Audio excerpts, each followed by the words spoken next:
କାହାର ହୁଏ ଭଲ ପାଇବା ଆସିଗଲା ଆପଣ ଦେବତା ହେଇଯାଏ। ଦେବତା ମାନେ କାହାଠୁ ଦାନ ଆଶା ନ କରି କିଏ ସେ ଦେବତା।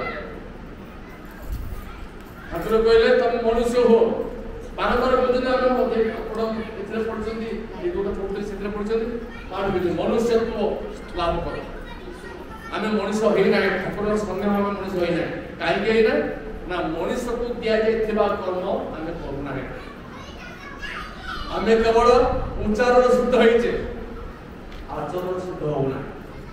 ଆମେ ସବୁ ବାକ୍ୟ ରହିଛେ, କର୍ମ ବି ରହୁନାହିଁ। ଆସନ୍ତୁ ଆଜି ଏ ପବିତ୍ର ଦିବସରେ ଆମେ ଠାକୁରଙ୍କ ପାଖରେ ଶପଥ କରିବା ଯେ ଠାକୁରଙ୍କର ବାଣୀ, ତାଙ୍କର ଆଦେଶ, ତାଙ୍କର ସଂଘ, ତାଙ୍କର ଆଶ୍ରମ, ଯାହା ତାଙ୍କର ରହିଛି ବିଧି ବିଧାନ, ତାକୁ ଅକ୍ଷରେ ଅକ୍ଷରେ ପାଳନ କରିବା ପାଇଁ ଆଜି ଏ ପବିତ୍ର ଅକ୍ଷୟ ତୃତୀୟାରେ ମୁଁ ସତ୍ୟ କରୁଛି ଏବଂ ଏହାକୁ ମୋ ପରିବାର ଭିତରେ କେମିତି ଭାବରେ ସୁଚାରୁ ରୂପେ ତାକୁ ନେଇପାରିବି, ଚଳେଇ ପାରିବି, ସେଥିପାଇଁ ମୁଁ ଚେଷ୍ଟା କରିବା ଦରକାର। ସେଥିପାଇଁ ମୁଁ ଚେଷ୍ଟା ହେବି।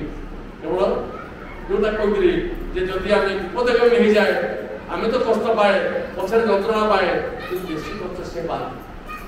ଆମେ ଯଦି ଠାକୁରଙ୍କୁ ଭଲ ପାଉଛେ ତାଙ୍କର କଷ୍ଟ ଦେବା, ତାକୁ ଯଦି କଷ୍ଟ ଦେବା ତାହେଲେ ଆମେ ତାଙ୍କର ପ୍ରିୟ ନୁହେଁ, ଆମେ ତାଙ୍କୁ ଭଲ ପାଉ।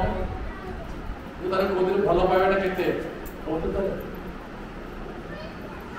ଆମେ ଠାକୁରଙ୍କୁ ଭଲ ପାଉଛେ, ବାବୁଙ୍କୁ ଭଲ ପାଉଛେ, ହଁ କି ନାହିଁ ନା ହରେ କାପଡ଼ ଠାକୁର କହିଲେ ତମେ ସବୁ মোসে কেন বসছো? আমি তোদের কাছে কিছুই চাই না, আমি তোদের হাসি মুখে দেখতে চাই। ও তোমার হস হস মুখে দেখা চাই। হ্যাঁ তুমি ও তো বাহার করে দিলে আমার ছাতি ফুটে যায়। তুমি যদি মুহূর্তটুকু ওজনিয়া করে আসি বসে মুহ স্পিডে বসে মোর ছাতি ফাটি যায়। আর কোন চাইলে সমস্যা না, ସବୁବେଳେ ହସ ଖୁସି ରହିବା। ଠାକୁର କହିଛନ୍ତି, ଦେଖିବେ ନିଗମ ବାଣୀ ବାରମ୍ବାର କହିଛନ୍ତି ଆସିବ ରୋଗ, ଆସିବ ସୁଖ, ଆସିବ ଦୁଃଖ, ଆସିବ ବିଚ୍ଛେଦ, ଆସିବ ସବୁ, କିନ୍ତୁ ଏସବୁ ମାନେ ଭଉଣୀ ଭଉଣୀଟା ନଦୀରେ ଆସିବ, କିଛି ପରେ ଚାଲିଯାଏ, ଇଏ ରହେନି, ଇଏ ଶରୀର ଦିନ ନୁହେଁ, ଇଏ ଆସିବ, ଶରୀର ଅଛି ଆସିବ। କିନ୍ତୁ ସେଥିପାଇଁ ବ୍ୟସ୍ତ ନାହିଁ ତୁମେ ପରମ ଆନନ୍ଦରେ ନିଜକୁ ହଜେଇ ଦିଅ। ସବୁବେଳେ ଯାହା ଦେଇଛନ୍ତି ତାଙ୍କର ମୁଁ ମହାତର ଦାନ ବୋଲି ଗ୍ରହଣ କରି ନେବା, ତାହେଲେ ଆମକୁ କଷ୍ଟ ହବନି। ଠାକୁର ଦେଇଛନ୍ତି, ହଁ ଗ୍ରହଣ କଲା, ହସି ହସି ଗ୍ରହଣ କଲା। ଦେଖନ୍ତୁ ଯଦି ଏଇ ଭାବରେ ଆସିଯିବ, ସମର୍ପଣ ଆସିଯିବ, ସେ ଯାହା ଦେଇଛନ୍ତି ମଙ୍ଗଳ ପାଇଁ, ସେ ଯାହା କରୁଛନ୍ତି ମୋର ମଙ୍ଗଳ ପାଇଁ। ଆଉ ଠାକୁର ଆମେ ତ ପଢୁଛେ, ଏଇଟା କଣ, ଏଇଟା ତ ସମସ୍ତେ ପଢୁଛେ ଜାଣିଛେ, ନୂଆ କଥା କିଛି ନାହିଁ।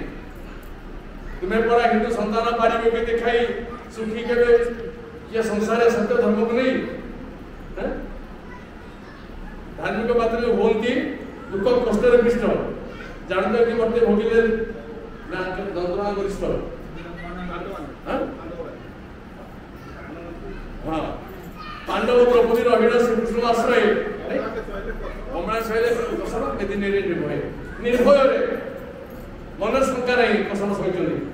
କୃଷ୍ଣଙ୍କୁ ହରିଛନ୍ତି ସେମାନେ, ଯିଏ କୃଷ୍ଣଙ୍କ ବିରୋଧ କରିବେ ସେ ଆନନ୍ଦ ରହିବେ, କିନ୍ତୁ କୃଷ୍ଣଙ୍କୁ କଷ୍ଟ ପାଇଲେ। ଠାକୁର କହିଲେ ମୋର ଯିଏ ଅନ୍ତରଙ୍ଗ ଶିଷ୍ୟ, ମୋର ଯିଏ ଆପଣାର ଯୋଉ ଶିଷ୍ୟ ଭକ୍ତ ମୋ ପାଖକୁ ଧାଇଁ ଆସିଛି, ତାର ଅନେକ ଜନ୍ମ ତପସ୍ୟା ପରେ ମୁଁ ତାକୁ ବାରମ୍ବାର ପରୀକ୍ଷା କରିବି, ଦେଖିବି ସେ ହଟି ଯାଉନି ତ, ତା ମନରେ ମୋ ପ୍ରତି ବିଶ୍ୱାସ ତୁଟି ଯାଉନି ତ। ତେଣୁ ଆସୁ ଯେତେ ଦୁଃଖ, ଯେତେ ବାଧା, ଯେତେ ବିଘ୍ନ, ଯେତେ କଷ୍ଟ, ତାଙ୍କର ନାମ ସ୍ମରଣ ରଖିଥିବା, ତାଙ୍କର ବାଣୀକୁ ସ୍ମରଣ ରଖିଥିବା, ଘରକୁ ଅମୃତମୟ କରିବା, ପରିବାର ଶାନ୍ତି ବଜାୟ ରଖିବା, ଆନନ୍ଦମୟ କରିଦେବା ଆମ ପରିବେଶକୁ।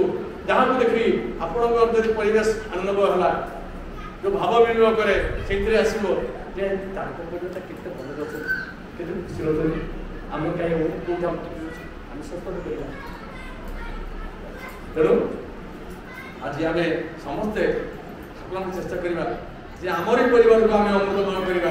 ଜୟ ଗୁରୁ, ଜୟ ଗୁରୁ।